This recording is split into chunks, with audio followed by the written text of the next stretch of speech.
الحمد لله الذي فضل سيدنا ومولانا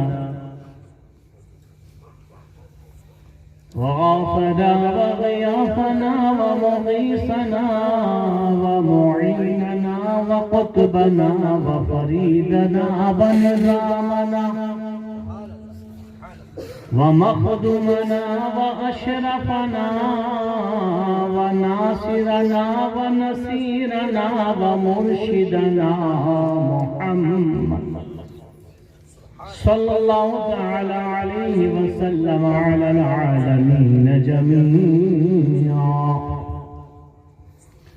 وأقامه يوم القيامة للمذنبين المتلوثين الخطائين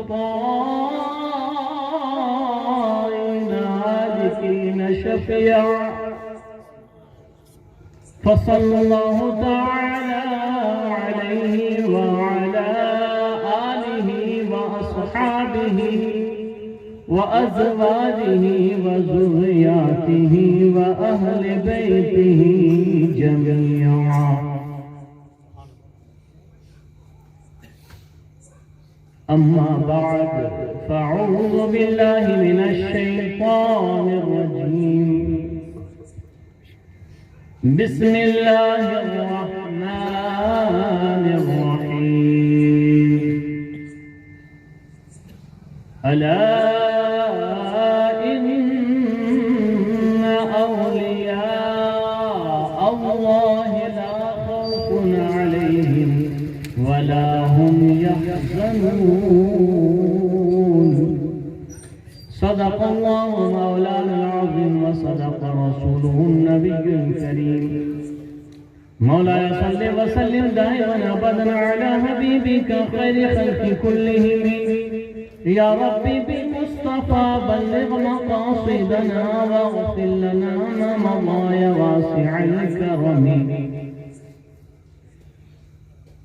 نادي عليا نادي عليا نادي عليا مظهر العجائب تجده وعونا لك في النبائب كل هم وغم سينجلي برحمتك يا الله وبنبوتك يا رسول الله وبولايتك يا علي يا علي يا علي لخمسة نطفي بها حر الوباء الحاطمة المصطفى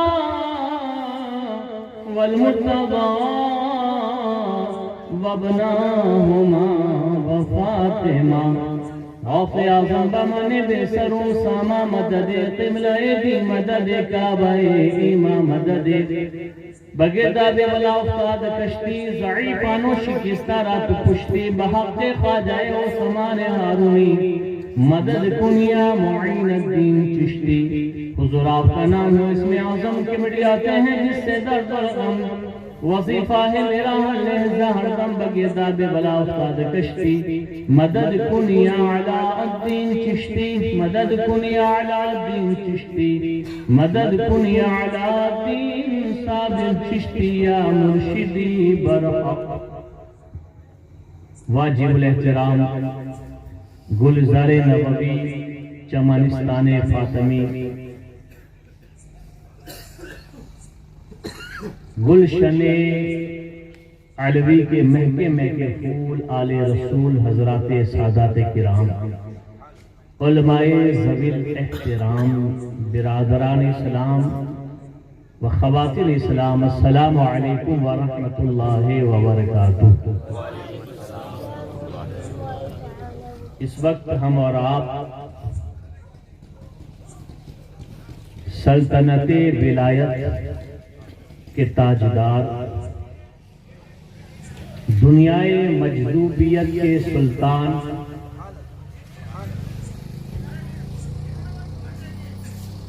حضرت سید مستان کی مقدس بارگاہ میں خراج عقیدت پیش کرنے کی غرض سے حاضر ہوئے ہیں۔ اس سے پیشتر بھی میں آپ کی محبت بڑے غیار میں آیا ہوں اور میں اکثر جگہوں پہ جاتا رہتا ہوں، ان بزرگوں کی دعائیں، سادات کرام کا ہاتھ ہے، لیکن جب کسی آستانے پہ مجھے بلایا جاتا ہے تو اور جگہ جب کہتے ہیں تو میں کہتا ہوں یہ میری تقریر ہے، لیکن جب آستانے پہ بلایا جاتا ہے تو میں کہتا ہوں یہ میری تقدیر ہے، کیونکہ ہمارا عقیدہ ہے کہ محبوب کی محفل کو محبوب سجاتے ہیں اور آتے ہیں وہی جن کو محبوب بلاتے ہیں۔ میں حضرت کے خانوادہ اور خاندان کے جمیع افراد کا مشکور ہوں، بالخصوص حضرت علامہ مولانا شوکت صاحب کا، اور آپ کے گھر والوں کا، احباب کا، حضرت باپو کا، اور تشریف فرما ہمارے سبحانی میاں صاحب قبلہ مولانا حسن صاحب اور سادات کرام، ہمارے علماء کرام تشریف فرما، ان تمام کا کہ وہ تشریف فرما ہے اور میں ان کی موجودگی میں بول رہا ہوں۔ اللہ ان بزرگان دین کے فیض و برکات سے ہمیں مالا مال فرمائے۔ میں گاؤں میں تقریر کے لیے گیا تو ایک شخص کو ساتھ میں لے گیا، سے میں کم لے جاتا ہوں، میں اکیلے سفر کرتا ہوں، تو ایک بتا گیا ایسے ہی چھوٹا سا گاؤں بڑا تھا، لیکن بستی میں جب پروگرام شروع ہوا تو بہت پبلک کم آئی، جیسے آج حالت ہے۔ تو اس بھائی نے مجھ سے کہا کہ مول صاحب یہ گاؤں میں سنی کم ہے کیا؟ میں نے کہا نہیں، سنی تو بہت ہے، یہاں بیٹھے کم ہیں۔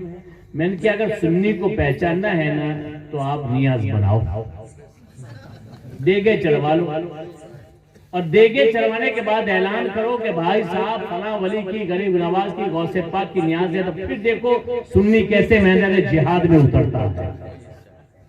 بچے سے لے کے 55 تک کا کوئی باقی نہیں رہے گا، سب دوڑ کے میدان میں آئیں گے، ماشاءاللہ اچھی بات ہے۔ نیاز بھی ایک غذا ہے، جسمانی بھی طاقت ہے، روحانی بھی طاقت، اس میں انکار نہیں ہے، لیکن میں آپ کو جو سمجھانا چاہتا ہوں وہ یہ ہے کہ جن کو جسمانی بھوک لگی تھی وہ غذا کھا کے چلے گئے، ہم الحمدللہ غذا جسمانی بھی کھائے ہیں اور روحانی بھی غذا حاصل کر رہے ہیں۔ جن کو کھلانی تھی نیاز، مستان میاں نے کھلا دی، اور جس کو پلانا تھا وہ مستان میاں پلا رہے ہیں۔ یہ ہر ایک کے بس کی بات، ہاں اس لیے میں شعر کہا تھا کہ شکوہ اور گلہ چھوڑ دیجئے، کون آیا کون نہیں آیا، محبوب کی محفل کو محبوب سجاتے ہیں اور آتے ہیں وہی جنہیں محبوب، جنہیں کھانے بلایا تھا وہ کھا کھا کے رفو چکر ہو گئے، اور جنہیں کھلانے کے بعد کہا نہیں کھانا نہیں، بیٹھو اور میرا ذکر سنو، اللہ اس کے رسول کی باتیں سن کر ایمان کو تازہ کرو، یہ بٹھانا ان کی کرامت ہے۔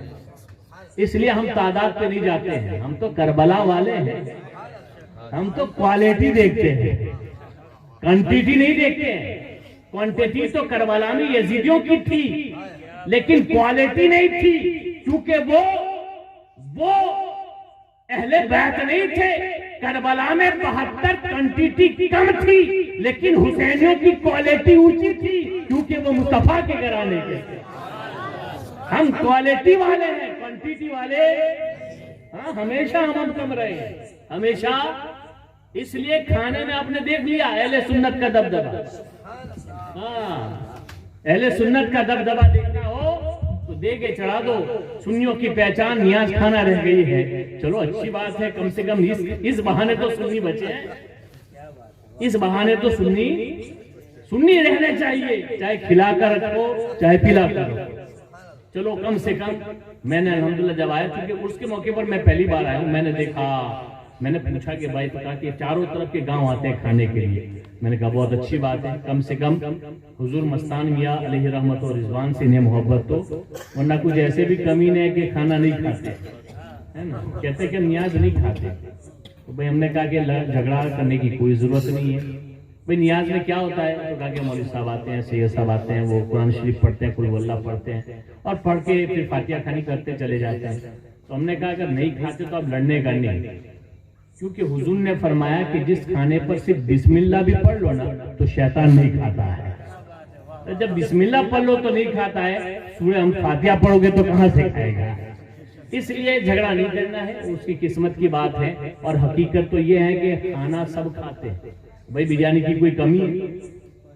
کھاتے ہیں نا، ہم ہوٹل میں جاؤ، چلے جاؤ، وہاں آپ کے کرجن میں بریانی مل جائے گی، حلیم مل جائے گا، لیکن ہم سنی اتنے خوش نصیب ہیں کہ ہمیں بریانی بھی ملتی ہے تو غریب نواز اور غوث پاک کے نام، ہمیں حلیم بھی ملتا ہے، ہمیں کھانے کو نیاز بھی ملتی ہے تو بزرگوں کے نام سے ملتی ہے۔ اللہ کا لاکھ لاکھ شکر و احسان ہے کہ ہم ان اولیاء کرام کی چاہت میں بیٹھے۔ وقت کافی ہو چکا ہے، گاؤں کے لحاظ سے یہ وقت تقریر کے ختم ہونے کا تھا، لیکن بہرحال دو چار باتیں میں عرض کر کے صرف مستان پہ بولنا ہے مجھے۔ میں نے حضرت سے بھی کہا تھا، شوکت علی بابا صاحب سے جب آپ میرے سامنے دعوت پیش فرما رہے تھے تو میں نے کہا تھا بس مستان کی شان بیان کرنی ہے کہ مستان ہوتا کون ہے، جسے شریعت میں مجذوب کہا گیا ہے۔ اسے مجذوب کہا گیا ہے۔ دیکھیں انسان ہوش و حواس میں ہے تو صاحب ہوش کہتے ہیں جیسے ہم اور آپ، لیکن جب ہوش غائب ہو جائے تو اسے مدہوش کہتے ہیں۔ ایک تو یہ کہ عقل ہے لیکن بے عقل ہو کے شراب پیتا ہے وہ بھی بے ہوش ہو جاتا ہے کہ نہیں؟ ایک شراب عقل کو کھا جاتی ہے، حضور کا فرمان ہے شراب عقل کو زائل کر۔ جو شراب پیتا ہے نہ دارو وہ بے عقل ہو جاتا ہے، اس کو بھان نہیں رہتا کہ کہاں ہے وہ۔ تو ایک وہ ہوتا ہے جو عقل والا تھا لیکن شراب پی دنیا کی تو بے ہوش ہو گیا، لیکن ایک وہ ہوتا ہے جس کو اللہ کے عشق کی شراب ملتی ہے تو وہ اللہ کے دیدار میں مست ہو جاتا ہے، اسی کو شریعت مجذوب کہتے ہیں۔ اور مستانوں پہ شریعت لاگو نہیں ہوتی، یہ سن لیجیے۔ ہوش والوں پر شریعت ہے، بے ہوشوں پہ شریعت۔ آپ ہوش والے بھی اگر بے ہوش ہو جائیں، جتنی نماز آپ پڑھیں گے یہی مسئلہ پڑھنا ہے پڑھیے آپ۔ ہم ہوش میں ابھی میں بے ہوش ہو جاؤں نا، اگر 5 نماز سے زیادہ میں بے ہوش رہا 1 مہینے تک تو 1 مہینے کی نماز مجھ پر قضا۔ یہ شریعت ہے، بے ہوشوں پہ شریعت لاگو۔ بے ہوش رہا رمضان کے پورے مہینے میں تو روزے بھی قضا، کیونکہ ہوش والوں پہ شریعت ہے۔ بہرحال وہی چند باتیں عرض کرنی ہے، لیکن چونکہ یہاں جب بھی میں آتا ہوں تو جیسے ایک آدمی ہوتا ہے جنت، جس کو جنت چوٹ جاتا ہے کہتا اپنی بھاشا میں، ایسے ہمارے یہاں سوکھڑا کے کچھ نوجوانوں کو ایسی محبت ہے ہم سے کہ وہ ہر بار ایک ہی نعت پڑھاتے ہیں اور مجھے بار بار کہتے ہیں، تو ان کی محبت ہے اور ہم تو پڑھنے کے لیے آئے ہیں۔ 2 شعر پڑھ لیتا ہوں اور اس کے بعد پھر میں اپنی گفتگو کو شروع کر رہا ہوں۔ ایک بار مل کر باوض بلند نبی اور آل نبی کی بارگاہ میں درود و سلام کا نذرانہ پیش کر پڑے۔ اللہم صلی علی سیدنا شفیعنا مولانا محمد مبارک صلی اللہ علیہ وسلم یا رسول اللہ صلی اللہ علیہ وسلم۔ جب ظلم کے بادل چھانے لگے، گلشن میں گل کملانے لگے، انسان جب اپنی بیٹی کو ہے جیتے جی دفنانے لگے، ہر سمت جگہ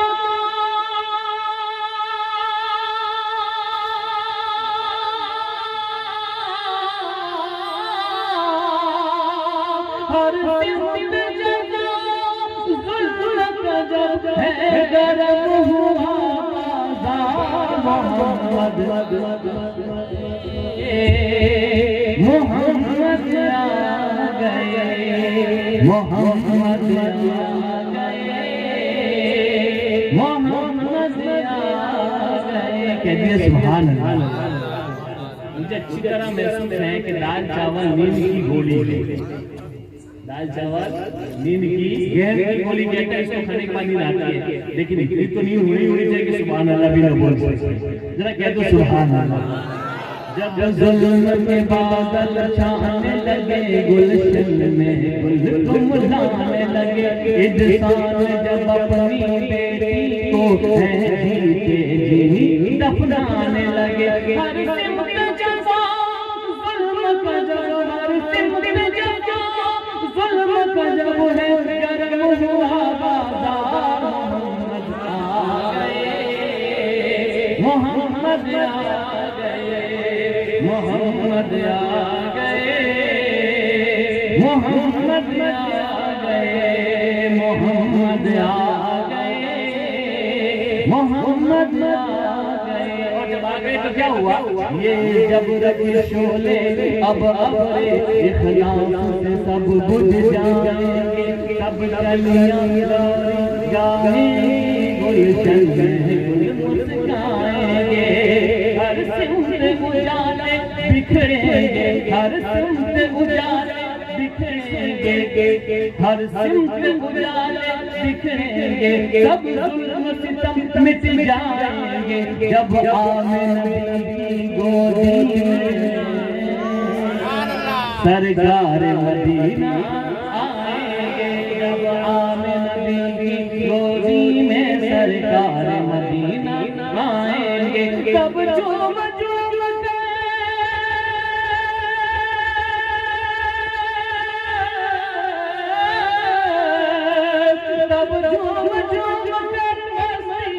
یہ بولے گا سنسار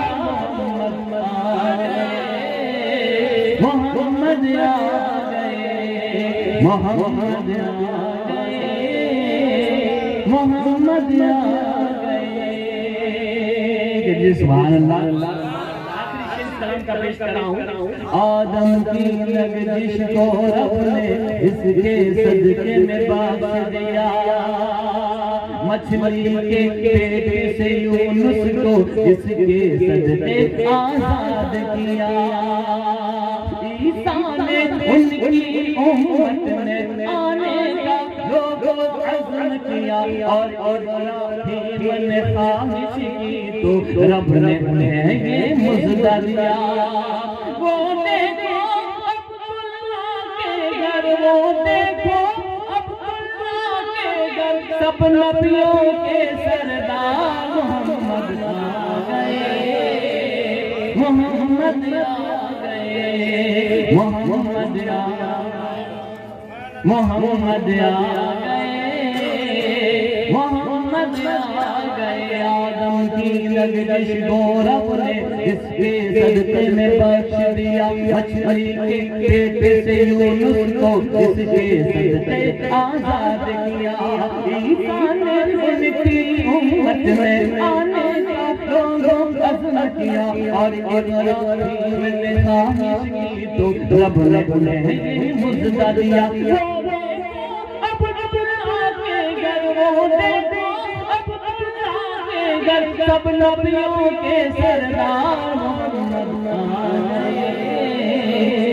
محمد آ گئے، محمد آ گئے، محمد آ گئے۔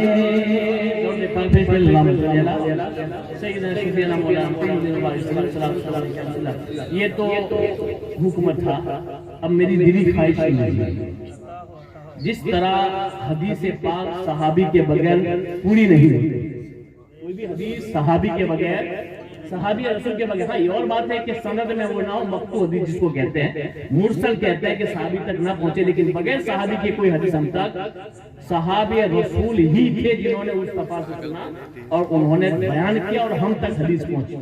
جس طرح بغیر صحابی کے حدیث رسول مکمل نہیں ہوتی، اسی طرح کسی ولی کی محفل علی کے بغیر مکمل۔ ہاں علی، کیونکہ ولایت کی راجدھانی ہی علی ہے۔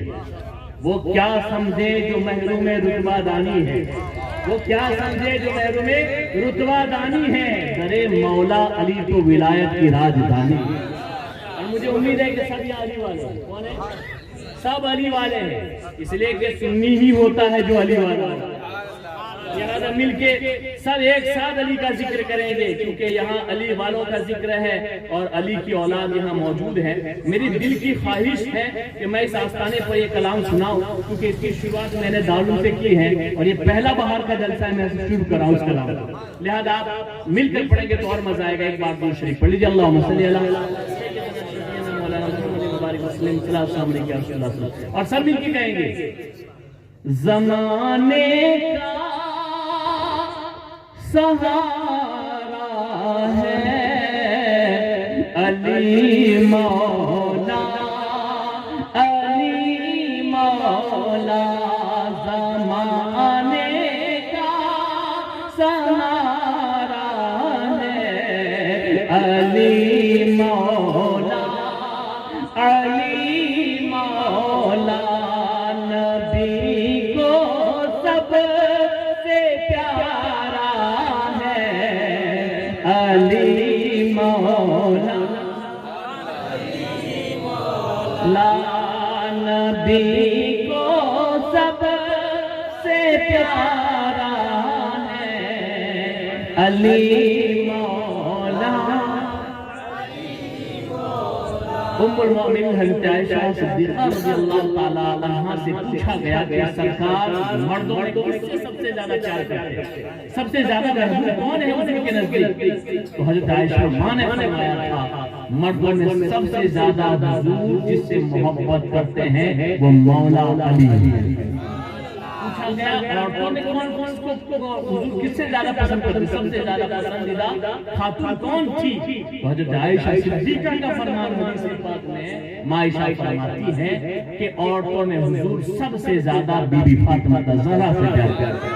اگر آپ بھی کہتے ہیں کہیے نا مل کے نبی کو سب سے پیارا ہے علی مولا، علی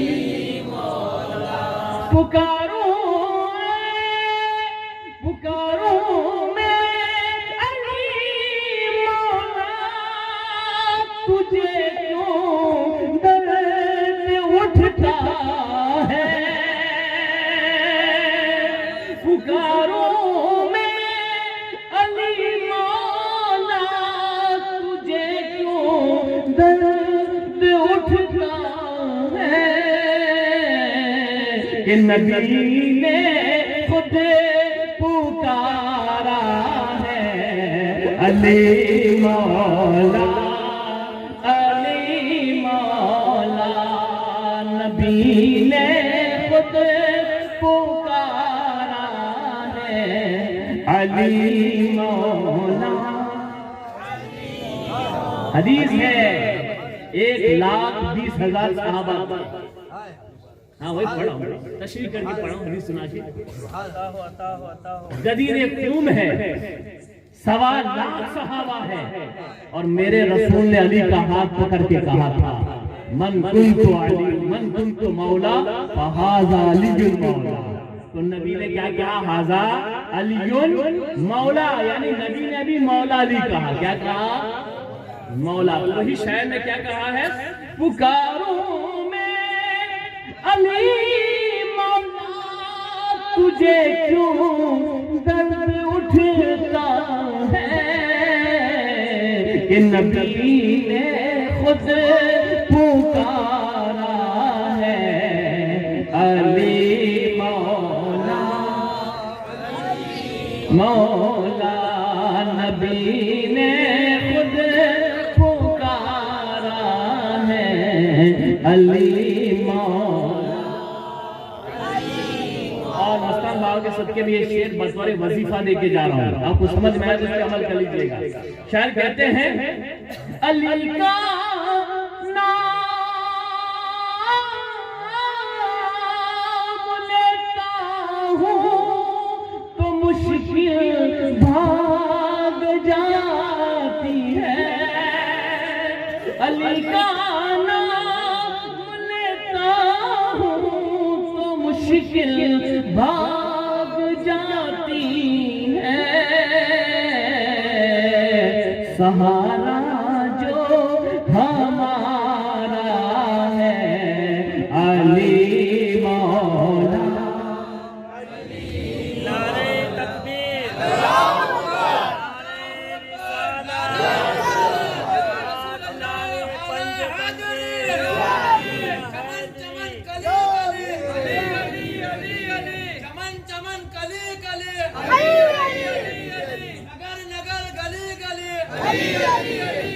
میرے بولو بھائی علی علی من کنت مولا علی علی، من کنت مولا علی علی، آقا نے مولا علی علی، آقا نے مولا علی علی، جس کا مولا علی علی، جس کا مولا علی علی، اس کے مولا علی علی، من کنت مولا علی علی، من کنت مولا علی علی۔ ماشاءاللہ ایک حدیث پاک میں آپ کو سنا رہا ہوں، سرکار صلی اللہ علیہ وسلم کے مقدس زمانے میں صحابہ ہے، تو حضرت سعد سے روایت ہے اور ایک انس بن مالک سے روایت ہے۔ حدیث پاک کے الفاظ ہیں کنا نعرف فی عہد رسول اللہ صلی اللہ علیہ وسلم، کہ ہم مصطفیٰ کے مبارک زمانے میں مومن اور منافق کو مولا علی سے پہچانتے تھے۔ حضور کے زمانے میں علی پہچان تھی نفاق اور ایمان، کہ ذکر علی کرو چہرہ کھل جائے تو سمجھ لو مومن، کیونکہ حضور نے فرمایا مومن ہی علی سے محبت کر سکتا ہے، اور پھر چہرہ بگڑ جائے تو فرماتے سمجھ لو یہ منافق ہیں، کیونکہ سرکار نے فرمایا مومن علی سے محبت کرے گا اور منافق ہی مومن سے عداوت کرے گا۔ تو اسی کو شاعر نے کہا، اسی کو کہا ہے شاعر نے، منافق اور مومن میں اگر پہچان کرنی ہو، منافق اور مومن میں اگر پہچان کرنی ہو تو لگاؤ مل کے سب نعرہ علی مولا، علی مولا، ملا لگاؤ مل کے سب نعرہ علی مولا۔ نعرہ تکبیر، اللہ اکبر، نعرہ رسالت، نعرے پنجتن کے ایک نعرہ حیدری، فیضان حضور سیدی مستان بابا، نعرہ تکبیر، نعرہ رسالت۔ بس یہ ایک آخری شعر پڑھاؤں جس میں ذکر مستان میں آتا ہے، ذرا کہہ دیں سبحان اللہ۔ نبی کے گھر سے اونچا کوئی گھر ہو نہیں سکتا، نبی کے گھر سے اونچا کوئی گھر نہیں الطاف،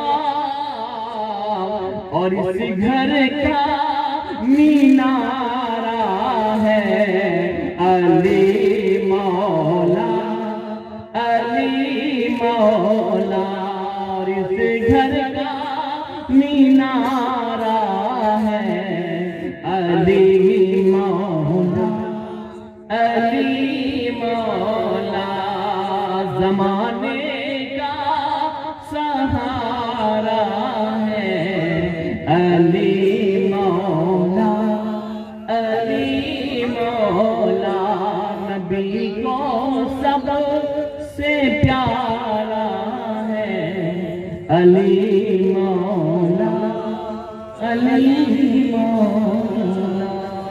دوڑے پاک پیش کریں سیدنا نبینا شفیعنا مولانا محمد مبارک وسلم صلی اللہ علیہ وسلم علیہ یا رسول اللہ صلی اللہ علیہ وسلم۔ حضرات دیکھیے، شکر یعنی مدہوشی کس نشے کی نہیں، اللہ کے عشق کی، مصطفیٰ کی محبت کی مدہوشی، وہ کچھ بندوں پر ظاہر ہوتی ہے۔ ایک حدیث پاک ہے، ہم تو ولی کی بات کرتے ہیں، خود حضرت عائشہ صدیقہ رضی اللہ تعالی عنہا ہم سب کی ماں، کیونکہ قرآن نے فرمایا ہے نبی کی بیویاں امت کی ماں ہیں، اور ان کی توہین ماں کی توہین ہے۔ ہاں، قرآن نے کہا وَأَزْوَاجُهُ أُمَّهَاتٌ، ان کی بیوی جو نبی کی بیوی ہے وہ ساری امت کی مائیں ہیں۔ ماں عائشہ صدیقہ فرماتی ہیں کہ ایک دن میں باہر تھی میرے مصطفیٰ گھر کے اندر، میں اپنے کام سے جب واپس آئی تو میں نے دروازہ کھٹکھٹایا، آواز آئی کون؟ تو میں نے کہا یا رسول اللہ آپ کی حکم، میں عائشہ ہوں۔ آواز آئی من عائشہ، یہ عائشہ کون ہے؟ یہ عائشہ کون ہے؟ تو حضرت عائشہ فرماتی حضور کو کیا ہوا ہے، مجھے نہیں پہچانتے، جبکہ آپ کی شادی کا پیغام اللہ نے مصطفیٰ کو خواب میں دکھایا تھا، حدیث ہے بخاری شریف۔ آقا فرماتے ہیں میرے گھر میں ایک ٹوکرا لایا گیا نورانی، اور میں نے جب پردہ اٹھا کر دیکھا تو اس میں سیدہ عائشہ صدیقہ تھی۔ اللہ نے حکم دیا کہ آپ نکاح فرمائیں۔ ایک ہی کنواری اور لڑکی ہیں جو حضور کے نکاح میں آئی، وہ حضرت عائشہ صدیقہ، باقی سب یا تو شادی شدہ تھی، بیوہ تھی، یا تو پھر طلاق شدہ۔ عائشہ صدیقہ رضی اللہ تعالی عنہا کی پاکی میں سورہ نور نازل ہوئی۔ یہ بھی سن لیجئے، ان کی پاکی جب ان پر تہمت لگائی تو اللہ نے آپ کی برات کے لیے پوری سورہ نور نازل فرمائی۔ کسی کو اگر یقین نہ ہو تو پڑھ کے دیکھ لیں سورہ نور میں حضرت عائشہ صدیقہ کی پاکی بیان کی گئی۔ الزام لگایا گیا نبی کی بیوی پر الغرض۔ حضرت عائشہ فرماتی ہے یہ کیا ہو رہا ہے، مجھے نہیں پہچانتے؟ شاید ہو سکتا ہے کہ آپ عبادت میں مشغول ہو اور مشغولیت زیادہ ہو گئی ہو۔ تو فرمائے حضرت عائشہ فرماتی ہے میں نے کہا میں عائشہ محمد کی بیوی صلی اللہ علیہ وسلم۔ تو حضرت عائشہ فرماتی ہے کہ پھر اندر سے آواز آئی من محمد، یہ محمد کون ہے؟ اللہ غنی۔ حضرت عائشہ فرماتی میں واپس چلی گئی۔ پھر میں نے اجلہ صحابہ کرام سے پوچھا کہ کیا ہے؟ تو فرمایا سنو، کبھی کبھی اللہ تعالیٰ اپنے بندوں پر شکر کی دولت نازل فرماتا ہے۔ وہ اللہ کی عبادت میں، اللہ کے دیدار میں اتنے مغرور ہو جاتے ہیں کہ دنیا تو کیا وہ خود کو بھی بھول جاتے ہیں۔ دنیا کو تو کیا خود کو بھی۔ اور یہی وہ لمحہ تھا کہ مصطفیٰ نے خود فرمایا من محمد، یہ محمد کون ہے صلی اللہ علیہ وسلم۔ تو حضرات ایسے حالات ہوتے ہیں۔ اسی طرح اولیاء کرام پر بھی سب مجذوب نہیں ہوتے، لیکن کبھی کبھی مجذوبیت جاری ہو جاتی ہے۔ اب صابر پاک کا بارہ آپ نے واقعہ سنا ہوگا، 12 سال تک آپ گلر کی شاخ پکڑ کے کھڑے رہے، نہ کھایا نہ پیا۔ تو ایک صحابی نے سوال کیا کہ کھایا پیا نہیں تھا تو نماز بھی نہیں پڑھی ہوگی، تو کیسے ولی تھے کہ نماز نہیں پڑھتے تھے؟ جواب ملا نادان، یہ شکر کی حالت، یہ مجذوبیت۔ 12 سال صابر پاک پر مجذوبیت آئی، اور جب مجذوب کوئی ہو جاتا ہے چاہے ایک لمحے کے لیے ہو، شریعت اس میں لاگو۔ یہ تو خلاصہ ہے شریعت کا۔ جتنے بھی فرائض ہیں نا، پوچھے نماز کس پہ فرض ہے تو ہر عاقل بالغ پر، عاقل پاگل پہ نماز۔ ہاں تو اب سنیے، ہر پاگل مجذوب نہیں ہے۔ مجذوب وہ ہوتا ہے جو عشق خدا بندی میں پاگل ہوتا ہے۔ جو لیلا کو دیکھ کے پاگل ہو پاگل نہیں ہے، جو معشوقہ کو دیکھ کر پاگل ہو جائے وہ پاگل مراد نہیں ہے۔ جو اللہ اس کے رسول کے عشق میں اپنی عقل کو کھو دے وہ مجذوب ہوا کرتا ہے۔ اور ایسے بہت سے واقعات آپ کو ملیں گے، کیونکہ وقت میرے پاس نہیں ہے، میں صرف 2 واقعے سناؤں گا لیکن وہ لمبا ہو جائے گا۔ میں سنانے آیا مستان کی شان۔ دیکھیں اس آستانے کو آپ چاہے جو جانتے ہو جو مانتے ہو، لیکن میں اپنی تجربہ کی ہوئی بات بیان کر رہا ہوں۔ ان کی باتیں میں نے سنی ہے، دیدار بھی کیا، دیکھے بھی ہیں، کیونکہ قریبی میں میرا میری بیوی کا موسال ہے۔ ہاں ہمارے ماموں سسرا ادھر رہتے کربا میں، ان کے یہاں آنا جانا تھا تو ان کے یہاں ملاقات ہوتی رہتی تھی میری حضرت سے۔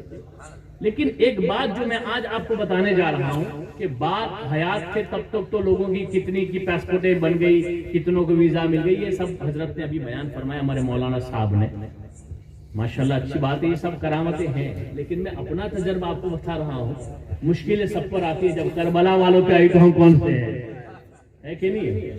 جب کربلا والوں پہ تلواریں چل گئی نبی کے گھرانے پر تو مشکلیں اللہ کی طرف سے مومن کے لیے رحمت ہوا کرتی ہے۔ ایک وقت میرے اوپر آیا کہ میں بالکل حیران و پریشان ہو گیا، ایک معاملے کو لے کر اتنا ٹینشن میں تھا کہ میں گھبرا گیا تھا۔ مجھے سمجھ میں نہیں آ رہی تھی کہ میں اس مسئلے کا حل کیسے کروں۔ ایک ظالم سے مجھے پالا پڑ گیا تھا۔ اللہ کی عزت و جلال کی قسم کھا کے میں کہہ رہا ہوں، میں اپنے پورے گھر کو لے کر یہاں آیا تھا۔ میرے بچوں سمیت آ کر میں نے کہا تھا حضرت میرا آپ سے کوئی رشتہ نہیں، لیکن میری سسرال میں آپ کا رشتہ تھا، مطلب محبت آنا جانا تھا۔ میں آپ کے اس نسبتی لوگوں کو یہاں لے کر آیا ہوں حضرت، میں اپنے ذہنی ٹینشن کو دور کرنے کے لیے آؤں۔ خدا کی عزت کی جلال، خدا کی عزت و جلال کی قسم کھا کے کہہ رہا ہوں اس آستانے کے سامنے، اور جو آج مجھے بولنے کا موقع ملا ہے اسی کرامت کی وجہ ہے۔ میں یہیں پر تھا کہ اس ظالم کا مجھ پہ فون آیا کہ مولانا صاحب معاف کیجیے گا مجھ سے غلطی ہو گئی، میں نے فوراً قبر کو جا کے چوم لیا۔ اتنی باکرامت فیض ولی آپ کے سسرا میں ہے۔ اللہ اکبر۔ حضور سید مستان میاں بابا نعرہ تکبیر اور کیوں نہ ہو ہمارے سبحانی میاں تشریف فرمائے کرم فرما. آپ نے ابھی مجھے بیان فرمایا کہ حضرت جب 6 مہینے کے تھے مستان میاں تو آپ کے والد گرامی ایک کانفرنس میں پہنچے جہاں حضور محدث اعظم ہند علیہ رحمہ سلسلہ اشرفیہ کے مجدد اور اسی طرح مجدد دین و ملت کے بیٹے مفتی اعظم ہند بھی وہاں موجود ہیں. وہاں پہنچے لے جا کر حضور محدث اعظم ہند کی گود میں رکھا کہ سرکار دعا فرمائیے. تو فرمایا سنو جاؤ بیٹا لے جاؤ اسے, اس پر شریعت لاگو نہیں ہوگی, اس پہ شریعت لاگو نہیں ہوگی. مطلب یہ ہے کہ یہ 6 مہینے کا ہے ابھی, لیکن جوان ہوگا تب بھی وہ مجذوب بھی رہے گا. اللہ غنی مجھے یاد آ گیا کہ کیا فرمایا, ولی لا ولی می شناسد, ولی کو ولی ہی پہچان جو پیدا ہوتے ہی مجذوب تھا. اللہ غنی. آؤ 2 مجذوبوں کی میں باتیں کروں, کیونکہ اللہ نے مجھے علم تو دیا ہے, ساتھ میں عقل اور ہوش بھی دیا ہے. کیونکہ کبھی کبھی علم آتا تو عقل چلی جاتی ہے. علم تو ملا لیکن عقل ماری جاتی ہے ایسے لوگوں کو کبھی کبھی, کیونکہ عقل جب علم پر گھمنڈ کا غرور کا نشہ چڑھ جاتا ہے نا تو عقلیں خراب ہو جاتی ہے.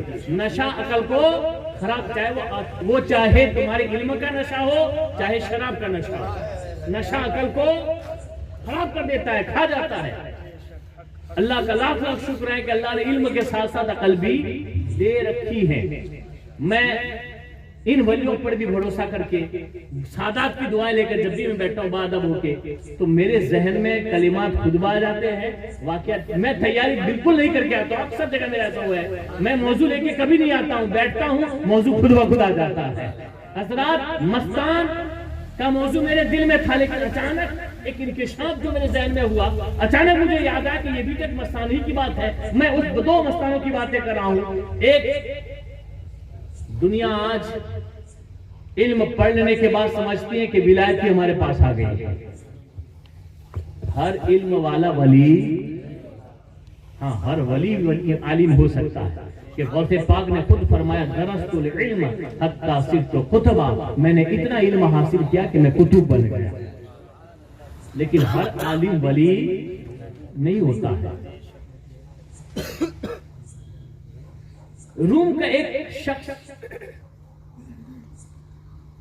یونیورسٹی میں پڑھنے گیا, علم حاصل کیا, یہاں تک کہ فاضل, عالم, قاری, حافظ, مولوی, محدث سب کچھ بن گیا. مولوی سب کچھ بن گیا. فارغ ہونے کے بعد علم کا خوب خمار تھا, بیٹھ گئے درسگاہ میں, لاؤ بخاری پڑھا دو, لاؤ ترمذی پڑھا دو. علمی کائنات میں ملکہ حاصل کر لیا تھا. بیٹھے ہی تھے کہ ایک مستان آ گئے. ذرا کہہ دو سبحان اللہ. مستان کی محفل میں مستان ہی کا ذکر اچھا لگتا ہے.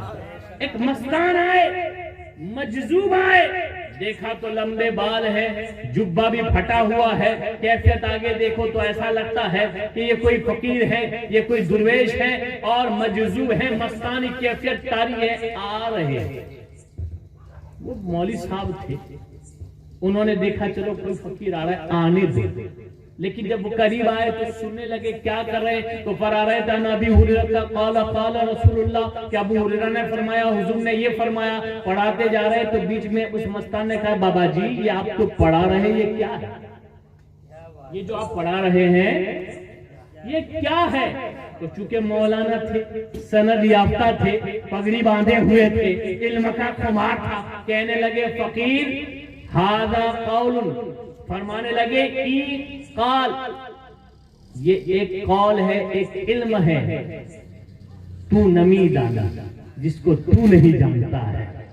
یہ ایک فن ہے جسے تجھے کوئی لینا دے, کیوں تو فقیر ہے, مستان ہے, یہ علم عقل والوں کا کام ہے, تجھے اس علم سے کیا لینا دینا. تو فقیر بھی فقیر ہوتے ہیں, اور اگر فقیر مستان ہو جائے اللہ غنی کائنات بدل کے رکھ دیتے ہیں. تو اس نے کہا یار ایسا ہے کہ یہ فن مجھ سے اس فن سے کیا لینا دینا, اور یہ فن ایسا ہے کہ میں ہی نہیں جانتا تو اس کو کیا رکھنے کی ضرورت ہے. ساری کتابیں اٹھائی اور حوض میں ڈال دی. مستان تھے. کیا تھے؟ مستان تھے.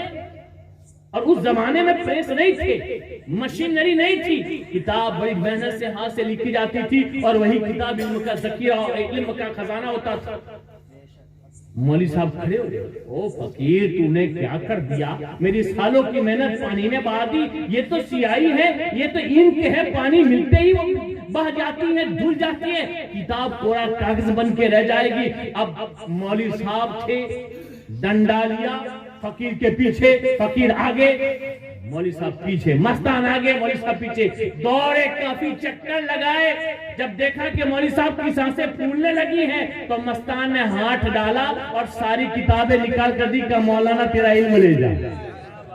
اٹھا کر نکال کے دیکھی, مولانا نے دیکھا تو کسی کتاب کو جو پانی میں ڈوبی ہوئی تھی نکال کے دیکھا تو پانی نے چھوا بھی نہیں تھا, سب کے سب سوکھی تھی. تو مولانا صاحب گھبرا گئے, پوچھا یہ فقیر یہ کیا ہے؟ تو مستان نے کہا ای حالت کہ تو نبی دانی, وہ تیری کی تیرا علم تھا جو میں نہیں جانتا تھا, یہ میری طاقت ہے جسے تو نہیں جانتا. مولوی صاحب اس زمانے کے مولوی صاحب تھے, مولانا تھے لیکن بے ادب نہیں تھے. کیا تھے وہ؟ ہاں علم تھا لیکن مؤدب تھے. کہا کوئی بات نہیں, وہ علم جو میرے پاس ہے آپ کے پاس نہیں, لیکن ایک چیز جو آپ کے پاس ہے وہ میرے پاس, میں نے یہ تو پڑھ لیا تھا لیکن اب مجھے وہ چاہیے جو آپ کے پاس ہے. قدم کو پکڑ لیا اور اس مستان کے ساتھ جڑ گئے, اور جب مستان کی مستی میں مست ہوئے تو کہنے لگے مولوی ہرگز نہ شد مولا روم دا غلام شمس تبریز. مولوی تو تھا, مولا نہیں تھا, کیونکہ مدرسہ مولوی بنا سکتا ہے, مولوی تو بن سکتے ہیں لیکن مولا بننے کے لیے مستان چاہیے. کیا چاہیے؟ ہاں وہ مستان تھے. کیسے مستان تھے؟ کتابیں ساری کیا نکلی, وہ گھبرا گئے, ہاں یہ کون سا علم ہے؟ پکڑ لیا, کہا سرکار لے جائیے, کئی دن تک رہے. تب آپ نے کہا میں مولوی تو بن چکا تھا. سنیے, مولوی میں اور مولا میں بڑا فرق ہے. انت مولانا, قرآن میں اللہ کو, اے اللہ تو میرا مولا ہے.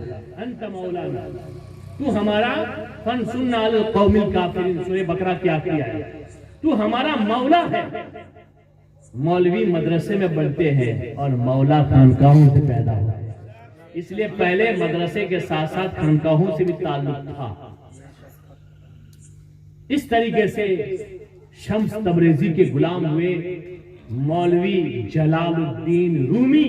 جب غلام ہو گئے تو مولا روم بن گئے, جلال الدین مولا روم بن گئے. ہاں یہ مستانوں کی کیفیت. بس ایک اور واقعہ بڑی دلچسپی کے ساتھ, اور مجھے شاید ایسا لگتا ہے پہلی بار آپ سنیں گے. حضرت ابراہیم بن ادہم کا نام سب نے سنا ہوگا, اس میں کوئی شک نہیں ہے. اب سلسلہ پڑھیے تو مصطفیٰ جان رحمت صلی اللہ علیہ وسلم کے خلیفہ مولا علی کے خلیفہ حضرت حسن بصری, ان کے خلیفہ حضرت شیخ خواجہ عبد الواحد. ہاں ان کے بعد ان کے جو خلیفہ ہیں وہ ہے خواجہ ایاز, فضیل بن ایاز رضی اللہ تعالی, اور ان کے خلیفہ ہیں حضرت ابراہیم بن ادہم. یعنی ہر سلسلے کے قریب, حضور سے بہت قریب ہیں ابراہیم بن ادہم. ہم نے بارہا یہ واقعہ سنے ہیں کہ یہ ابراہیم بن ادہم بلخ کے بادشاہ تھے. کیا تھے؟ بلخ کے. ہاں انہوں نے حضرت مخدوم سمنانی کی طرح سلطنت کو ٹھوکر مار کر مستانی حاصل کر لی. بادشاہ تھے لیکن سلطنت چھوڑی اور مستانی کیفیت حاصل کر لی تھی, اپنے فقیر اختیار کر لی تھی. یہ تو سب نے سنا ہے, لیکن یہ سنا ہے کہ وہ بادشاہ کیسے بنے. یہ بادشاہ بلخ کے بادشاہ تو تھے, چھوڑ دی وہ سلطنت, پھر چھوڑی کیا وجہ تھی کہ بادشاہوں کے بادشاہ چھوڑی فقیر اختیار کر لی؟ تو وجہ یہی تھی کہ وہ ایک مستان کی اولاد تھی. کیا تھی وہ؟ ان کے والد حضرت ادہم جو تھے وہ قلندر تھے. کیا تھے وہ؟ قلندر تھے, قلندر, فقیر مستانی کیفیت میں بلخ کے کنارے پر ایک جھونپڑی بنا کر رہتے تھے, پھٹے پرانے کپڑے پہنتے تھے. اتفاق سے بہت مستند کتابوں میں یہ بات لکھی ہوئی ہے. ایک دن آپ بلخ کے بازار سے گزر رہے تھے کہ اچانک ایک پالکی گزری. آواز آئی لوگوں ہوشیار ہو جاؤ, سواری آ رہی ہے. لوگ کھڑے ہو گئے, نگاہیں نیچی کر لی. پالکی گزری, اچانک ہوا کا جھونکا آیا اور پردہ اٹھا تو اندر بہت خوبصورت چاند سے چہرے والی شہزادی بیٹھی ہوئی. اس مستان کی نظر وہاں پڑی. عجب پریم کی گجب کہانی سنیے. یہ حقیقی عشق ہے جس کا بیان حضرت زلیخا اور حضرت یوسف علیہ السلام کی محبت کے نام سے سورہ یوسف میں موجود ہے. یہ کوئی غلط محبت نہیں ہے, سچی محبت, ایسی محبت کہ ایک بوڑھی ہی کو اللہ نے جوانی عطا فرمائی. زلیخا ضعیفہ ہو چکی تھی, بوڑھی ہو چکی تھی, آنکھیں چلی گئی تھی, لیکن عشق یوسف کی وجہ سے اللہ نے ان کو جوانی واپس لوٹا دی. نظر پڑی, فریفتہ ہو گئے اللہ کی قدرت پر, اللہ کی قدرت پر. یا اللہ کیا حسن دیا تم نے. ساتھ میں چلے, کسی سے پوچھا کہ بھائی یہ کون ہے, تو کہا یہ بلخ کے سلطان کی شہزادی ہے, بیٹی ہے اس کی. تو آپ ساتھ ساتھ چلے, اور جب وہ شہزادی کی جو پالکی تھی وہ اندر چلی گئی تو آپ دروازے پہ کھڑے ہو گئے. کافی دیر تک کھڑے رہے کہ درباروں نے کہا مستان, اے فقیر تو یہاں کیوں کھڑا ہے, کیا بات ہے؟ تو انہوں نے کہا کہ جو بھی پالکی میں بیٹھ کے گئی وہ کون ہے؟ کہا یہ ہمارے شہنشاہ کی بیٹی شہزادی ہے. کہا میں اس سے محبت کرتا ہوں اور آپ جا کر بادشاہ سے کہیے کہ میں ان سے شادی کرنا چاہتا ہوں. دیکھیے جب مستان مستی پہ آتے ہیں تو کیا ہوتا ہے. آپ نے کہا میں اس سے شادی کرنا چاہتا ہوں, تو دربار کو ہنسنے لگے. پہلے تو یہ فقیر کو کیا ہو گیا ہے, کہاں یہ فقیر جھوپڑی میں رہنے والا اور کہاں یہ بلخ کا سلطان اور شہزادی, کیسے خواب دیکھتا ہے. چلو چلو یہاں سے نکلو. کہا نہیں میں یہاں سے نہیں جاؤں, کئی دن تک بیٹھے. آخرکار بات اندر پہنچی. بادشاہ نے کہا کہ بھائی ایسی بات, کب لاؤ آپ آئے, کیا بات ہے؟ کہا میں آپ کی بیٹی سے شادی کرنا چاہتا ہوں. کہا نسب سناؤ. تو 3 پشتوں میں فاروق اعظم تک پہنچ گئے. فاروق اعظم کے اولاد میں سے.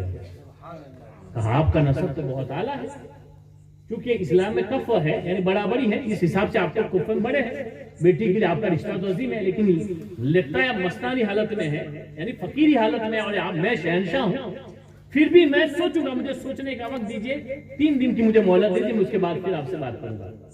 3 دن ہو گئے, ٹھیک 3 دن ہوئے, آپ پھر آ گئے. آ کر بادشاہ کے سامنے کہا کہ بولو اب آپ کا کیا جواب ہے. کہا کہ آپ کا نسب دیکھ کر, آپ کی اگرچہ حیثیت کم ہے لیکن نسب دیکھ کر آپ میری بیٹی کے لائق ہے. میں چاہتا ہوں کہ میں یہ نکاح کرا دوں, لیکن اتنے میں چونکہ جانتے ہیں نا چائے سے زیادہ کڈنی گرم ہو جاتا ہے, پیر سے زیادہ چیلے بہت گرم ہوتے ہیں. ہاں یہ ہوتا ہے. تو وہ جو وزیر تھا نا, اس نے کہا کیا کر رہے ہو, سر عام بلخ میں بے عزتی ہوگی کہ شہنشاہ نے اپنی شہزادی کو فقیر کے ساتھ دیا, شادی کر دی. ہوش میں آؤ. میں کیا کروں, میں نے اللہ اس کے رسول کا واسطہ دے کر وعدہ کیا تھا کہ میں سوچ کے تمہیں جواب دوں گا. تو کہا آپ اندر چلے جائیے, میں اس کے ساتھ معاملہ کرتا ہوں. حضرت ادہم رحمت اللہ علیہ جو کہ مستانی کیفیت میں تھے آئے. وزیر نے کہا کہ ٹھیک ہے, بادشاہ نے آپ سے وعدہ تو کر لیا ہے کہ آپ اپنی بیٹی کا نکاح آپ کے ساتھ کر دیں گے, لیکن اس کے لیے ایک شرط رکھی ہے. کیا شرط ہے؟ تو اس نے ایک ڈبہ نکالا بادشاہ کا بہت جو خوبصورت, اس میں سے ایک پتھر نکالا. مرے ہوئے تھا اس زمانے میں, بہت قیمتی موتی ہوتا تھا جو سمندر کے نیچے سے ملتا تھا. ایک تھا. وزیر نے کہا کہ یہ ایک ہے, اب ایسا ہی سیم ٹو سیم دوسرا موتی لے کر آؤ تاکہ شہزادی کی ایئرنگ بن جائے, جھمکے بنے, اور اس شادی میں تمہاری شادی میں جھمکے پہنائے جائے. وزیر یہ سمجھ رہا تھا کہ فقیر کہاں سے موتی ڈھونڈ کے لائے گا, لیکن یہ بھول گیا تھا کہ فانوس بن کر جس کی حفاظت ہوا کرے وہ شمع کیا بجھے جسے روشن خدا کرے. یہ نہیں سمجھ رہا تھا کہ درویش فقیر یہ اللہ کی یاد میں فقیر بنا ہے. الغرض موتی دکھایا تو آپ نے نہیں کہا کہ نہیں اللہ دکھاؤ. ہاں کہا ایسا ڈھونڈ کے لاؤ دوسرا موتی. کہاں ملے گا؟ فاصلم سمندر ہے وہاں ملے گا. تو آپ دریا میں گئے کشتی میں بیٹھ کر اور آپ ایک بالٹی سے یا ایک برتن سے پانی نکالنے لگے کہ پانی کم ہو تو موتی دکھائی دے. آہا کیا شان ہے مستانوں کی. حضرت خضر علیہ السلام نازل ہوئے اور کہا کیا کر رہے مستان صاحب؟ وہ پانی کے اندر موتی دھل رہا ہوں. وہ موتی دوسرا مجھے چاہیے کیونکہ مجھے شادی کرنی ہے اپنی پسند کی لڑکی سے اور شرط ہے کہ دوسرا موتی ڈھونڈ کے لاؤ. تو انہوں نے کہا تم 1000 برس بھی ڈھونڈو گے تو موتی ملنے والا, کیونکہ یہ پانی دریا سے کم تھوڑی ہوگا. بھی ایک بالٹی سے کتنا کم کرو گے آپ؟ تو کہا آپ میرا وقت کیوں برباد کر رہے ہیں؟ مجھے جلدی سے موتی ڈھونڈنا ہے تاکہ میں اپنے مراد کو پہنچ جاؤں. تو فرمایا کوئی بات نہیں, سنو, چونکہ تم اللہ کے عشق میں مست ہو چکے ہو تو اللہ تمہاری مراد پوری کرے گا. اتنے موتی ملیں گے کہ تم جتنے چاہو وہاں سے اٹھ جاؤ. کہتے ہیں کہ بس خضر علیہ السلام کا کہنا تھا کہ پانی کم ہوا اور موتیوں کے ڈھیر کے ڈھیر نکلنے لگے, جس کو ہماری بھاشا میں ڈگلے کے ڈگلے کہتے ہیں.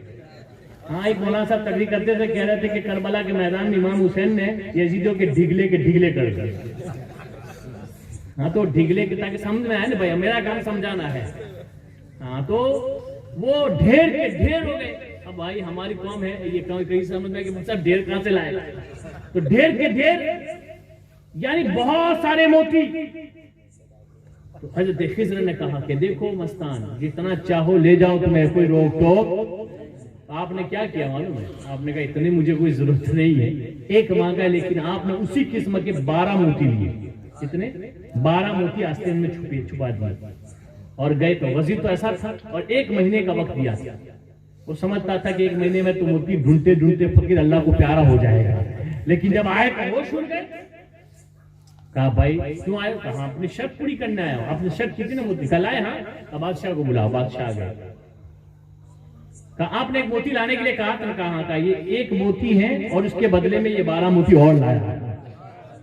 آپ نے تو 1 مانگا تھا, اس سے قیمتی 12 میں لایا آپ نے مروہ ریت کی. یہ اس سے بھی قیمتی ہے 12 آپ کے لیے. اب بادشاہ کے تو ہوش اڑ گئے, لیکن چونکہ وہ دل اس کی کیفیت تھی کہ وہ مان جائے, وہ نصاب دیکھ کر اس نے نصب دیکھا تھا. لیکن یہ وزیر ٹانگ کرا رہا, اس نے وزیر نے پھر کیا کر رہے ہیں آپ؟ عزت نیلام ہو جائے گی ہماری. کہا میں نے اللہ اس کے رسول کا واسطہ لے کر شرط کی تھی اور اس نے شرط پوری کر دیا, تو میرا حق بنتا ہے کہ میں اپنی بیٹی کی شادی اس کے ساتھ کر دوں. وزیر نے کہا مجھ پہ چھوڑ دیجیے. آپ کو اندر بھیجا بادشاہ کو اور وزیر باہر آیا اور کہا اے جلاد آؤ, اتنا مارو کہ فقیر کی چمڑی ٹوٹ جائے. الغرض کے بہت مارا گیا. ادہم حضرت ادہم رحمت اللہ علیہ کو بہت مارا گیا. اتنا مارا کہ آپ کے کپڑے پھٹ گئے, خون نکلنے لگا. آپ دربار سے باہر نکلے اور رونے لگے, بہت روئے. واپس اپنی جھوپڑی میں گئے, لیکن نہ بھوک نہ پیاس, مستانی حالت ہے. اچانک شہزادی کے پیٹ میں درد اٹھتا ہے اور سانسیں بند ہو جاتی ہے اور انتقال ہو جاتا ہے. بادشاہ آتا ہے اور وزیر کو بوڑھا بھلا کہہ کہ تیری وجہ سے میری بیٹی چلی گئی. الغرض اعلان ہو گیا بادشاہ کی شہزادی انتقال کر گئی, جنازہ ہوگا, مٹی دی جائے گی. اعلان ہوا, حضرت ادہم کی آنکھوں میں آنسو آ گئے. لیکن عشق ہو تو ایسا ہو, محبت ہو تو یہاں تو ایسا ہے کہ محبت اس سے بھی کرتے ہیں اور پردہ در پردہ دوسرے سے بھی محبت. یہ محبت, ہاں یہ محبت نہیں ہے, یہ دھوکہ بازی ہے, فریب ہے. حضرت زلیخا نے واقعی یوسف علیہ السلام کے ساتھ محبت کی تھی. یہ بڑی ہو گئی لیکن یوسف کا نام, اور اللہ نے بدلہ دیا, آپ کو جوانی عطا فرمائے. تو حضرت ادہم رحمت اللہ علیہ چلے جنازے کے ساتھ اور پورا شہر غمگین ہے. چاند جیسی شہزادی تھی بادشاہ کی اور ایک لو تھی, کوئی اولاد.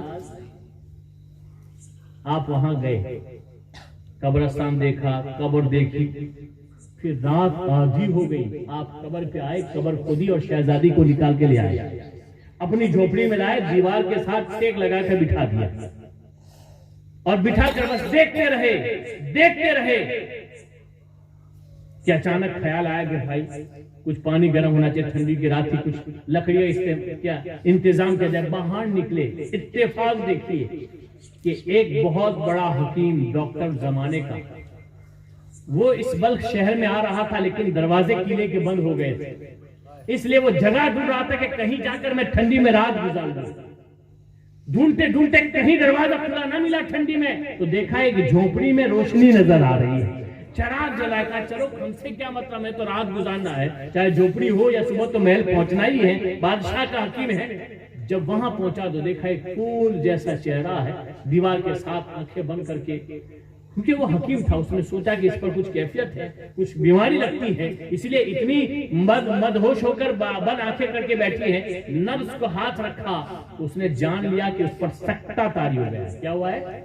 یہ ایک ایسی بیماری ہوتی ہے جس میں سانسیں بند ہو جاتی ہیں، دھڑکنیں رک جاتی ہیں، مرتا نہیں آدمی، کچھ دیر کے لیے سکتہ ہو جاتا ہے، کچھ دیر کے لیے سکتہ ہو جاتا ہے، سانسیں رک گئی۔ اس حکیم نے اس کے رگ کو کاٹا اور جو خون فاسد تھا اس کو نکالا، تو اچانک وہ جو شہزادی تھی وہ ہوش میں آ گئی۔ شہزادی ہوش میں آئی، جب ہوش میں آئی تو اس نے پوچھا کہ بھائی میں کہاں ہوں، یہ تو میرا محل نہیں ہے۔ تو اس نے کہا دیکھو مجھے بھی معلوم نہیں ہے، میں بھی انجان ہوں، میں تو ایک حکیم ہوں، یہاں سے گزر رہا تھا، رات میں سہارا ڈھونڈ رہا تھا، مجھے جھوپڑی نظر آئی، تم بیٹھی نظر آئی، تم پر یہ سکتے کی بیماری تھی، میں نے خون کے ذریعے سے اس کو نکال دیا ہے، اب تم کون ہو کیا ہو میں نہیں جانتا۔ اتنے میں حضرت ادہم رحمۃ اللہ علیہ کے آواز سنی کہ جھوپڑی سے کسی کی آواز آئے، اندر دیکھا تو شہزادی بیٹھی ہوئی ہے۔ جب حاکم نے دیکھا کہ بھئی تم کون ہو، کہا میں ہوں جس کو یہ اٹھا کر میں لایا ہوں، کہا یہ کون ہے، کہا یہ بلخ کے بادشاہ کی بیٹی ہے۔ تو پھر حاکم نے کہا کہ واقعہ کیا ہے، پورا واقعہ بیان ہو گیا۔ تو اسی وقت حاکم نے حضرت ادہم کا نکاح شہزادی کے ساتھ پڑھا، کیونکہ پوری سلطنت تو یہی سمجھ رہی تھی کہ شہزادی مر گئی۔ کئی سال گزر گئے، شادی ہو گئی اور اللہ نے ایک پھول سا بیٹا عطا فرمایا، بیٹا ہو بہو ماں کی شکل پہ گیا شہزادی کی۔ اب 4-5 سال کی عمر ہوئی تو یہ شہزادی اور اس حضرت ادہم رحمۃ اللہ علیہ نے ان کا نام حضرت ابراہیم رکھا، ابراہیم بن ادہم، ادہم کے بیٹے ابراہیم۔ اب یہ بیٹے جاتے تھے پڑھنے کے لیے، اور بادشاہ کا ایک معمول تھا کہ وہ مہینے میں ایک بار، چونکہ اس کی اولاد نرینہ اولاد نہیں تھی، بیٹا نہیں تھا، تو وہ مہینے میں ایک بار مدرسے میں آتا اور سارے بچے کو کھڑے کرتا، محبت سے گلے لگاتا، تحفے پیش کرتا اور پھر چھٹی دے کر اسے گھر بھیجتا۔ اتفاق سے اس دن وہ آیا تو سارے بچوں کو تحفے دیے، جب اس پر نظر پڑی تو اس بچے کے چہرے میں اس کو بیٹی کی شکل نظر آئی، یہ تو ہو بہو میری بیٹی کی طرح۔ تو استاد سے پوچھا کہ جناب یہ کس کا بیٹا، کہا وہ ایک فقیر ہے، تو ایک جناب ہیں وہاں سے آتے ہیں ان کو لینے کے لیے، ان کا بیٹا ہے۔ کہا ایسا ہے کہ میں اس کو اپنے گھر لے جا رہا ہوں، جب ان کے باپ لینے کے لیے آئے تو کہا کہ وہ شہنشاہ لے گئے ہیں، وہاں سے لے آؤ۔ جب حضرت ادہم اپنے بیٹے ابراہیم کو لینے کے لیے مدرسے پہنچے تو استاد نے بتایا کہ خوش نصیب ہو تم کہ تمہارے بیٹے کو شہنشاہ بلخ لے گیا ہے اور آپ کو انعام سے نوازا جائے گا۔ آپ وہاں پہنچے، وہاں جا کر آپ اپنے بیٹے کو لیجیے۔ ابراہیم بن ادہم کو لینے کے لیے والد محترم ادہم آئے۔ جب شہنشاہ کے دربار میں پہنچے کافی دیر ہو چکی تھی، لیکن بادشاہ کو چہرہ یاد تھا، دیکھتے ہی چہرہ مرجھا گیا۔ کہا فقیر اے مستان تم پھر آ گئے، ایک بار آئے میری بیٹی چلی گئی، اب کیا لینے آئے ہو؟ کہا میں کچھ نہیں، اپنا بیٹا لینے آیا ہوں، اپنا بیٹا لینے آیا ہوں۔ اس نے کہا بادشاہ نے تیرا بیٹا؟ کہا یہی ہے جو تیرا بیٹا ہے۔ کہنے لگا کہ یہ تو میری بیٹی کی طرح ہے۔ کہا ہاں یہ تیری بیٹی کا بیٹا ہے۔ بادشاہ نے کہا میری بیٹی زندہ ہے؟ کہا تیرے لیے تو مر گئی تھی لیکن میرے دل میں زندہ تھی، اللہ نے زندگی عطا فرما دی، اور یہ تمہارا ہی نواسا ہے۔ اور پھر بیگم کو بلایا، گھر میں خوشیوں کا ماحول ہوا۔ لہذا ابراہیم رحمت اللہ علیہ کو بادشاہ نے اپنے پاس رکھا۔ حضرت ادہم سے، چونکہ دو تو مستان تھے نا، ان کے کہا کہ دیکھو آپ میرے داماد ہو چکے ہو، آپ کا میرے بیٹی سے بیٹا بھی ہو چکا ہے اور میری کوئی نرینہ اولاد نہیں ہے، بیٹا نہیں ہے، لہذا یہ بلخ کی سلطنت میں تمہیں سونپ دیتا ہوں۔ تو مستان نے کہا میں تو ایسے ہی فقیر ہوں، مجھے سلطنت بہت پوائنٹ کی بات پہ میں آ رہا ہوں. سلطنت تھی, مل رہی تھی, لیکن ادہم نے قبول, فقیر رہے, فقیر مستانی حالت میں رہے, لیکن بادشاہ نے کہا اگر تم یہ نہیں لے سکتے تو ایک میری مراد پوری کرو کہ مجھے ابراہیم دے دو, تاکہ ابراہیم میرے بعد بلخ کا بادشاہ بنے. لہذا بادشاہ نے آپ کو اپنا ولی عہد مقرر کیا. چند سالوں کے بعد جب بڑے ہوئے, بادشاہ کا انتقال ہوا, تو مقررہ میعاد کے مطابق حضرت ابراہیم بن ادہم بلخ کے بادشاہ بن گئے, بلخ کے بادشاہ بن گئے. لیکن چونکہ ایک قلندر کی اولاد تھی, ایک مستان کی اولاد تھی, پھر خضر علیہ السلام نے انہیں للکارا. رات کے وقت اوپر چل رہے تھے, دربان کو کہا کہ جاؤ دیکھو اس شاہی محل کو اس وقت رات کے اندھیرے میں کون ٹہل رہا ہے. تو دیکھا ایک خوبصورت جوان ہے, بادشاہ کے سامنے پیش کیا, حضرت ابراہیم بن ادہم بلخ کے بادشاہ. ہاں نوجوان یہاں چھت پر شاہی محل میں کیا ڈھونڈ رہے؟ کہا جناب میں اپنے اونٹ ڈھونڈ رہا ہوں. بادشاہ نے کہا محترم یہ کوئی میدان تھوڑی ہے, یہ کوئی جنگل ہے تھوڑی ہے کہ یہاں اونٹ ملتے ہیں. تو حضرت خضر جوانی کی خوبصورتی لے کر آئے تھے جوان شکل میں. فرمایا اے جناب اگر آپ کے محل میں اونٹ نہیں مل سکتے تو خدا کیا ملے گا؟ خدا بس ایسا للکارا, کیونکہ اصل خون تو قلندری کا تھا, فقیری ہی تھی, لہذا بلخ کی سلطنت کو ٹھوکر ماری اور پھر ابراہیم بن ادہم نے باپ کی قلندری کو قبول فرمایا. یہ ہے مستانوں کا معاملہ. اللہ تعالیٰ نے ایسی شان عطا فرمائی. بس آخری حدیث سن لیجیے, اپنی گفتگو کو سمیٹ رہا ہوں. ولیوں کی شان میں بہت حدیثیں ہیں, ہمارے علامہ صاحب نے بھی ابھی بیان فرمائی, لیکن مجذوبوں کے لیے بھی کچھ حدیثیں ہیں جس کا خلاصہ میں عرض کر رہا ہوں. آقا کریم صلی اللہ علیہ وسلم ارشاد فرماتے ہیں اللہ کے کچھ بندے ایسے ہیں, کچھ بندے جو کیچڑ میں پڑے رہیں گے, کپڑے پرانے پہنیں گے, بال بکھرے ہوئے ہوں گے, لوگ ان کی طرف توجہ بھی نہیں کریں گے, دیکھیں گے بھی نہیں, لیکن اللہ کے نزدیک اتنے مقبول ہوں گے کہ وہ اگر اللہ کی قسم کھا کر کچھ کہہ دے, اگر کہے کہ پہاڑ ٹوٹ جا, تو اللہ ان کی قسم کو پوری کرے. اور یہ حدیث ہے مجذوبوں کے بارے میں, جن کو ہم مستان کہتے ہیں. بہت خوش نصیب ہے سخرا والوں کہ اللہ نے تمہیں ایسا ولی عطا فرمایا ہے. اللہ ہمیں ان کی نسبتوں سے دائم و قائم رکھے اور ان کا فیضان ہماری نسلوں پر بھی جاری و ساری فرمائے. اس مقدس محفل میں ہم نے جو ذکر خیر کیا اللہ اسے قبول فرمائے. اگر ہم سے کوئی خطا غلطی لفظش ہو گئی تو اللہ معاف فرمائے. بڑوں کا ذکر تھا, زبان چھوٹی ہے, سبقت لسانی بھی ہو سکتی ہیں, بولنے میں بے ادبی بھی ہو سکتی ہے, اللہ معاف فرمائے اور ہمیشہ ہمیں ادب کے ساتھ بڑوں کا ذکر کرنے کی توفیق عطا فرمائے. اور اللہ تعالیٰ جمیع اولیاء کرام, صحابہ کرام اور انبیاء کرام بالخصوص حضور پاک اور آپ کے اہل بیت کے فیض و برکات سے ہمیں مالا مال فرمائے. آمین. بالخصوص اللہ اس مقدس محفل میں مستان میاں کے صدقے میں ہماری مرادیں پوری فرمائے. آمین. بجاہ نبی الامین صلی اللہ تعالی علیہ وآلہ وصحبہ اجمعین. استغفر اللہ, لا الہ الا اللہ, محمد رسول اللہ, وما علینا الا البلاغ. السلام علیکم ورحمۃ اللہ وبرکاتہ. صلاۃ و سلام کے لیے کھڑو جائیے.